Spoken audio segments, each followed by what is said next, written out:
पुण्यात्मा लोगन के प्रणाम हो। सावन महीना चल रहा है।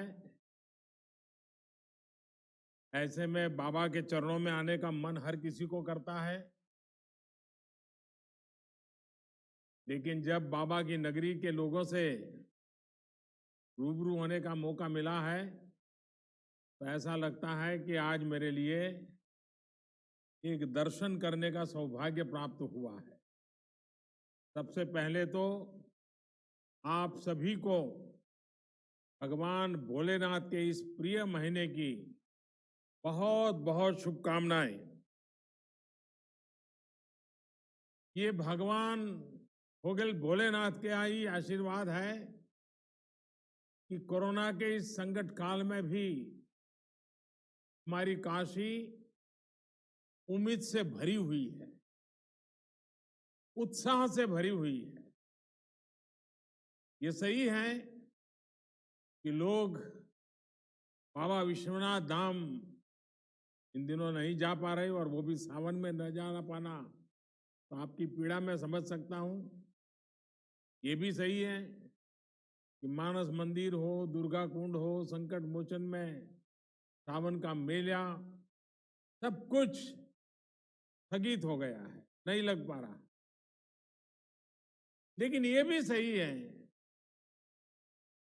कि इस अभूतपूर्व संकट के समय में और मेरी काशी, हमारी काशी ने इस अभूतपूर्व संकट का डटकर मुकाबला किया। आज का ये कार्यक्रम भी तो इसी की एक कड़ी है। कितनी ही बड़ी आपदा क्यों न हो, किसी को काशी के लोगों की जीवटता का कोई मुकाबला नहीं कर सकता। जो शहर दुनिया को गति देता हो, उसको सामने कोरोना क्या चीज है, आपने दिखा दिया है। मुझे बताया गया है कि कोरोना के काशी की जो विशेषताएं हैं, इस कोरोना के कारण काशी में चाय की अड़ियां वो भी सुनी हो गई है। तो अब डिजिटल अड़ी शुरू हो गई है। अलग अलग क्षेत्र की विभूतियों ने अड़ी परंपरा को तो जीवंत किया है। यहाँ की जिस संगीत परंपरा को बिस्मिल्लाह खां जी, गिरिजा देवी जी, हीरालाल यादव जी जैसे महान साधकों ने समृद्ध किया, उसको आज काशी के सम्मानित कलाकार, नई पीढ़ी के कलाकार आगे बढ़ा रहे। इस तरह के अनेक काम पिछले 3-4 महीने में काशी में निरंतर हुए हैं। इस दौरान भी मैं लगातार योगी जी से संपर्क में रहता था, सरकार के अलग अलग लोगों से संपर्क में रहता था।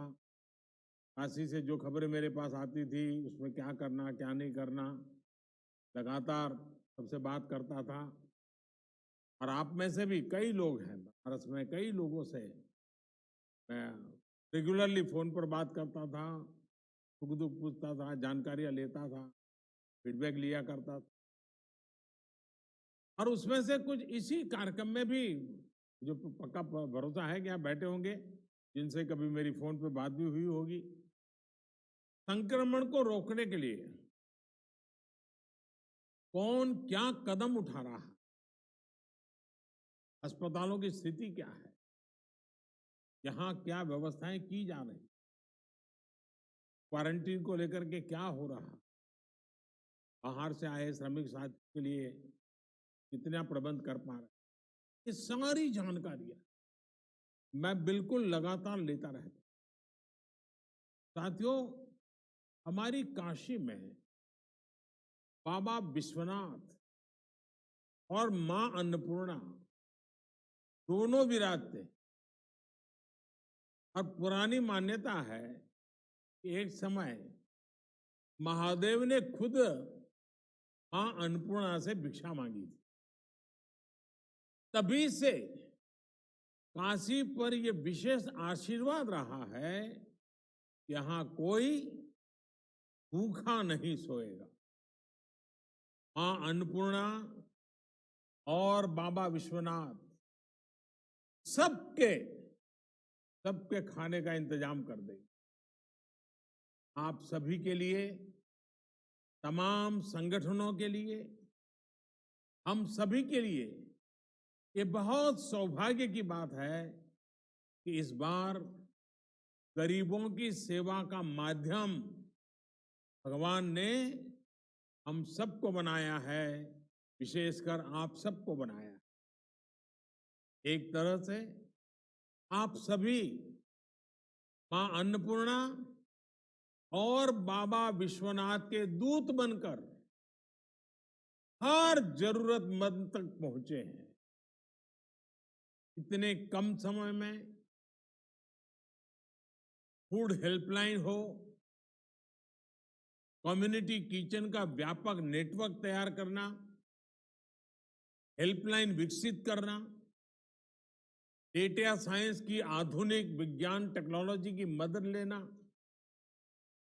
वाराणसी स्मार्ट सिटी के कंट्रोल एवं कमांड सेंटर का इस सेवा के काम में भरपूर इस्तेमाल करना, यानी हर स्तर पर सभी ने गरीबों की मदद के लिए पूरी क्षमता से काम। और मैं ये भी बता दूं, हमारे देश में कोई सेवा भाव ये नई बात नहीं, हमारे संस्कारों में। लेकिन इस बार का जो सेवा कार्य है वो सामान्य सेवा कार्य नहीं है। यहां सिर्फ किसी दुखी के आंखों आंसू पहुंचना, किसी गरीब के खाना देना, इतना नहीं था। इसमें एक प्रकार से कोरोना जैसी बीमारी को गले लगाना, इसका रिस्क भी था। कहीं ये कोरोना हमारे गले पड़ जाएगा तो। और इसलिए सेवा के साथ साथ त्याग और बलिदान की तैयारी का भाव भी था। और इसलिए हिंदुस्तान के हर कोने में जिन जिन लोगों ने इस कोरोना के संकट में काम किया है वो सामान्य काम नहीं है। सिर्फ अपनी जिम्मेवारी निभाई ऐसा नहीं है। एक भय था, एक डर था, संकट सामने था, सामने जाना, स्वेच्छा से जाना, ये सेवा का एक नया रूप है। मुझे बताया गया है कि जिला प्रशासन के पास भोजन बांटने के लिए अपनी गाड़ियां कम पड़ गई, तो डाक विभाग ने खाली पड़ी अपनी पोस्टल वैन इस काम। सोचिए, सरकारों की, प्रशासन की छवि तो यही रही है कि पहले हर काम को ना किया, ये तो मेरा डिपार्टमेंट है, तुमको तुम्हें कौन दूंगा, मुझे तो ये करना है, तुम क्यों ना होते हो, ये होता था। लेकिन हमने देखा है आगे बढ़ करके एक दूसरे की मदद की, इसी एकजुटता, इसी सामूहिकता ने हमारी काशी को और भव्य बना दिया। ऐसी मानवीय व्यवस्था के लिए यहां का प्रशासन हो, गायत्री परिवार रचनात्मक ट्रस्ट हो, राष्ट्रीय रोटी बैंक हो, भारत सेवाश्रम संघ हो, हमारे सिंधी समाज के भाई बहन हो, भगवान अवधूत राम कुष्ठ सेवा आश्रम, सर्वेश्वरी समूह हो, बैंकों से जुड़े लोग कोट पैंट टाई छोड़ करके गली मोहल्ले में गरीब के दरवाजे खड़े हो जाए, तमाम व्यापारी एसोसिएशंस। और हमारे अनवर जी तो कितना बढ़िया तरीके से, अनवर अहमद जी ने बताया, ऐसे कितने अनगिनत लोग।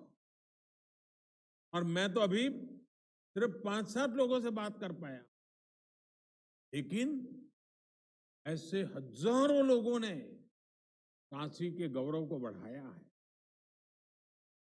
सैकड़ों संस्थाओं ने अपने आप को खपा दिया है।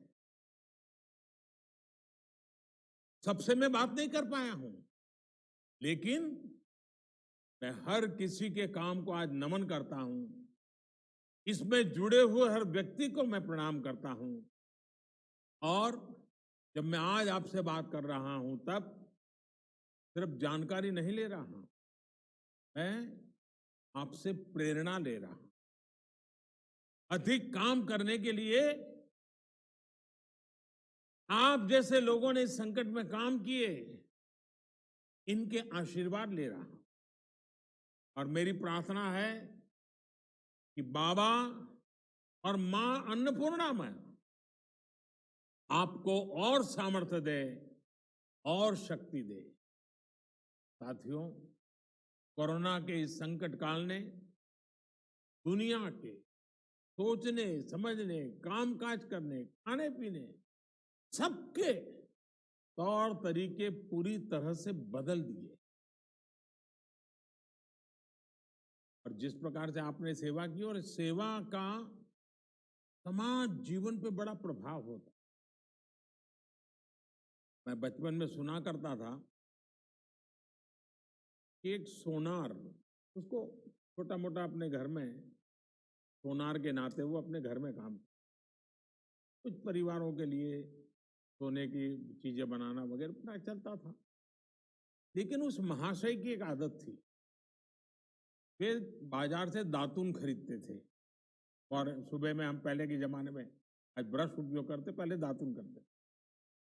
और वो अस्पताल में जाकर के वो जो मरीज होता था, उसके जो रिश्तेदार होते थे, उतनी संख्या गिन करके हर दिन शाम को उनको दातुन दे करके आते।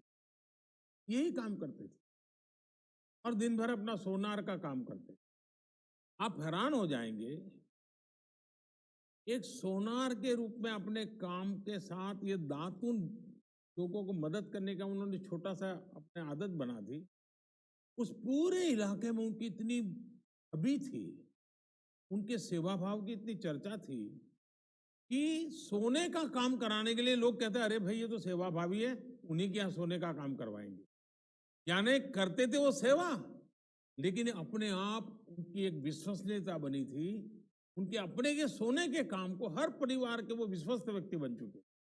यानी हमारा समाज ऐसा है, सेवा भाव को सिर्फ कुछ पाया, कुछ मिला, उतने से नहीं, उससे भी बहुत अधिक भाव से देखता है। और जो सेवा लेता है, वो भी मन में ठान लेता है कि जब मौका मिलेगा वो भी किसी की मदद करेगा।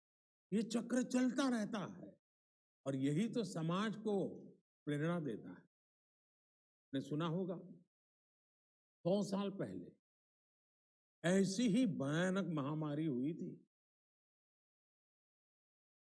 अब 100 साल के बाद ये हुई है। और कहते हैं कि तब भारत में इतनी जनसंख्या नहीं थी, कम लोग थे, लेकिन उस समय भी उस महामारी में दुनिया में जो सबसे ज्यादा लोग मर गए, उनमें से हमारा हिंदुस्तान भी, करोड़ों लोग मर गए। और इसलिए जब इस बार महामारी आई तो सारी दुनिया भारत का नाम लेते ही उनको डर लगता था। उनको लगता था भाई 100 साल पहले भारत के कारण इतनी बड़ी बर्बादी हुई थी, भारत में इतने लोग मर गए थे, और आज भारत की इतनी आबादी है, इतनी चुनौतियां हैं। बड़े बड़े एक्सपर्ट ये कह रहे थे और भारत पर सवाल खड़ा करने लगे थे कि इस बार भी भारत बिगड़ जाएगा। लेकिन क्या स्थिति बनी, आपने देखा होगा, 23-24 करोड़ की आबादी वाले हमारा उत्तर प्रदेश, और उसके लिए तो लोगों को ढेर सारी शंकाएं भी थी कि कैसे बचेगा। कोई कहता था कि यूपी में गरीबी बहुत है, यहाँ बाहर काम करने गए श्रमिक कामगार साथी बहुत है, वो 2 गज की दूरी का पालन कैसे कर पाएंगे, वो कोरोना से नहीं तो भूख से मर जाएंगे। लेकिन आपके सहयोग ने, उत्तर प्रदेश के लोगों के परिश्रम, पराक्रम ने सारी आशंकाओं को ध्वस्त कर।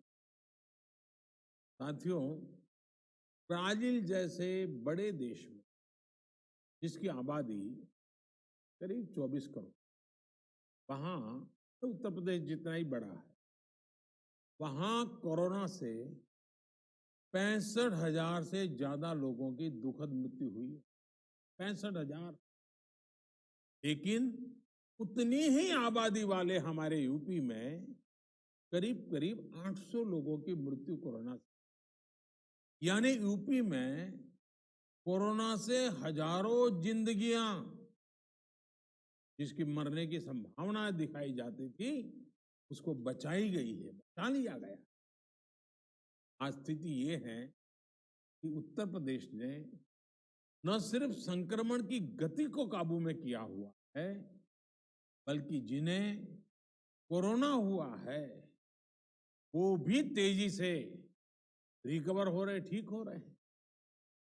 और इसकी बहुत बड़ी वजह आप जैसे अनेक महानुभावों की जागरूकता, सेवा भाव, सक्रियता, आप जैसे सामाजिक, धार्मिक और परोपकारी संगठनों, ये जो सेवा भाव है, आपका ये जो संकल्प है, आपके संस्कार है, जिसने इस कठिन समय से कठिन दौर में समाज के हर व्यक्ति को कोरोना के खिलाफ लड़ाई लड़ने की ताकत दी है, बहुत बड़ी मदद की।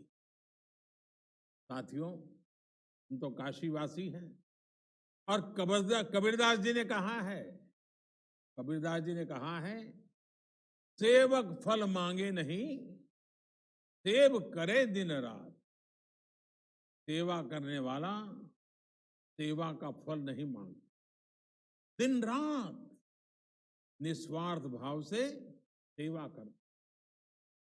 दूसरों की निस्वार्थ सेवा के हमारे यही संस्कार है जो इस मुश्किल समय में देशवासियों के काम आ रहे हैं। इसी भावना के साथ केंद्र सरकार ने भी निरंतर प्रयास किया है कि कोरोना काल के इस समय में सामान्य जन की पीड़ा को साझा किया जाए, उसको कम करने के लिए लगातार कोशिश की जाए। गरीब को राशन मिले, उसकी जेब में कुछ रुपये रहें, उसके पास रोजगार हो और वो अपने काम के लिए ऋण ले सके। इन सभी बातों पर ध्यान दिया है। साथियों, आज भारत में 80 करोड़ से ज्यादा लोगों को, आंकड़ा बहुत बड़ा है, 80 करोड़ से ज्यादा लोगों को मुफ्त राशन दिया जा रहा। इसका बहुत बड़ा लाभ बनारस के भी गरीबों को, श्रमिकों को हो रहा। आप कल्पना कर सकते हैं कि भारत अमेरिका से भी 2 गुनी आबादी से, यानी अमेरिका की जो टोटल जनसंख्या है उससे डबल लोगों को एक पैसा लिए बिना उनका भरण पोषण कर रहा। और अब तो इस योजना को नवंबर अंत तक, यानी दीपावली और छठ पूजा यानी 30 नवंबर तक इसको बढ़ा दिया गया। हमारी कोशिश यही है कि किसी गरीब को त्योहारों के समय में खाने पीने की कमी ना हो। खाने के साथ साथ लॉकडाउन के कारण गरीब को खाना पकाने के लिए ईंधन की दिक्कत ना हो, इसके लिए उज्ज्वला योजना के लाभार्थियों को पिछले 3 महीने से मुफ्त गैस सिलेंडर दिया जा रहा है। गरीबों के जनधन खाते हजारों करोड़ रुपए जमा करा, फिर गरीबों के, श्रमिकों के रोजगार की चिंता, छोटे उद्योगों को, रेहड़ी ठेला लगाने वालों को आसान ऋण उपलब्ध कराना हो, या खेती, पशुपालन, मछली पालन और दूसरे कामों के लिए ऐतिहासिक फैसले, और सरकार ने लगातार काम किया। कुछ दिन पहले ही 20,000 करोड़ रुपए की मत्स्य संपदा योजना को भी मंजूरी दी गई। इसका लाभ भी इस क्षेत्र के मछली पालकों को होगा।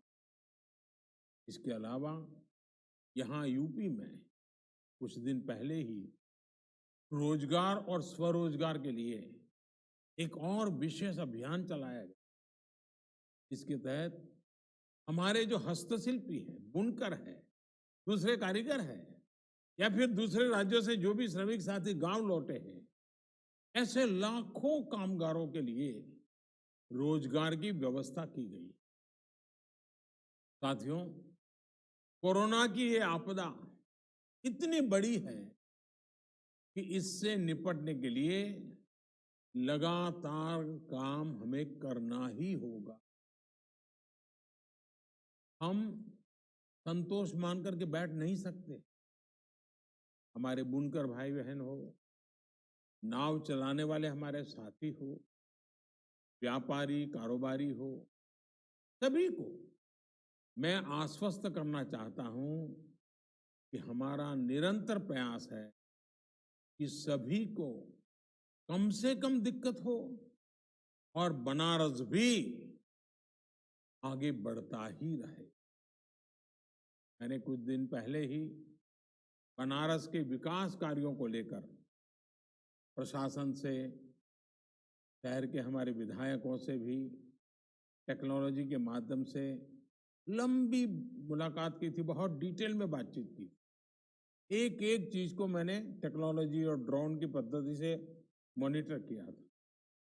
इसमें सड़कों, बिजली, अग्निहोत्र, ऐसे तमाम प्रोजेक्ट के साथ साथ बाबा विश्वनाथ धाम प्रोजेक्ट की स्थिति को लेकर भी विस्तृत जानकारी मुझे दी गई थी। मैंने आवश्यक सूचनाएं भी दी थी। कुछ रुकावटें होती है तो उसको दूर करने के लिए जहां जहां कहना था वहां भी कहा था। इस समय काशी में ही लगभग 8,000 करोड़ रुपए के अलग अलग प्रोजेक्ट्स पर काम तेजी से चल रहा है। 8,000 करोड़ रुपयों के काम, यानी अनेक लोगों को रोजी रोटी मिलती है। जब स्थितियां सामान्य होगी तो काशी में पुरानी रौनक भी उतनी ही तेजी से लौटेगी। इसके लिए हमें अभी से तैयारी भी करनी है, और इसलिए ही टूरिज्म से जुड़े सभी प्रोजेक्ट्स जैसे cruise tourism, light and sound show, Dashashwamedh Ghat का पुनरुद्धार, गंगा आरती के लिए ऑडियो वीडियो स्क्रीन लगाने का काम, घाटों पर और भी व्यवस्था प्रबंधन का काम, ऐसे हर प्रोजेक्ट को तेजी से पूरा करने पर ध्यान दिया जा रहा है।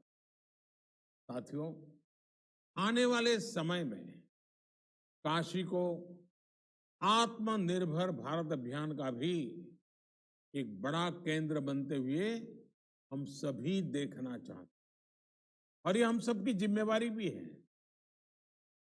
सरकार के हाल के फैसलों के बाद यहाँ की साड़ियां, यहाँ के दूसरे हस्तशिल्प के लिए, यहाँ के डेयरी, मत्स्य पालन और मधुमक्खी पालन के व्यवसाय के लिए नई संभावनाओं के द्वार खुलेंगे। बी बैग्स की बहुत अधिक डिमांड दुनिया में है। इसको पूरा करने का प्रयास हम कर सकते हैं। मैं किसानों से, युवा साथियों से भी ये आग्रह करूंगा कि इस प्रकार के व्यवसाय में बढ़ चढ़ करके भागीदारी सुनिश्चित करें। हम सभी के प्रयासों से हमारी काशी भारत के एक बड़े एक्सपोर्ट हब के रूप में विकसित हो सकती है और हमें करना चाहिए। काशी को हम आत्मनिर्भर भारत अभियान की प्रेरक स्थली के रूप में भी विकसित करें, स्थापित करें। साथियों, मुझे अच्छा लगा आज आप सबके दर्शन करने का मौका मिला और काशी वासियों के सावन महीने में दर्शन होना अपने आप में सौभाग्य होता है। और आपने जिस प्रकार से सेवा भाव से काम किया है, अभी भी जिस लगन के साथ आप लोग कर रहे हैं, मैं फिर एक बार आप सबका बहुत बहुत आभार व्यक्त करता हूं। परोपकार के, सेवा भाव के अपने काम में आपने सबको प्रेरणा दी है, आगे भी प्रेरणा देते रहेंगे। लेकिन हाँ, एक बात हमें बार बार करनी है, हर किसी से करनी है, खुद से भी करनी है। हम सिंगल यूज प्लास्टिक से मुक्ति चाहते हैं, उसको छोड़ना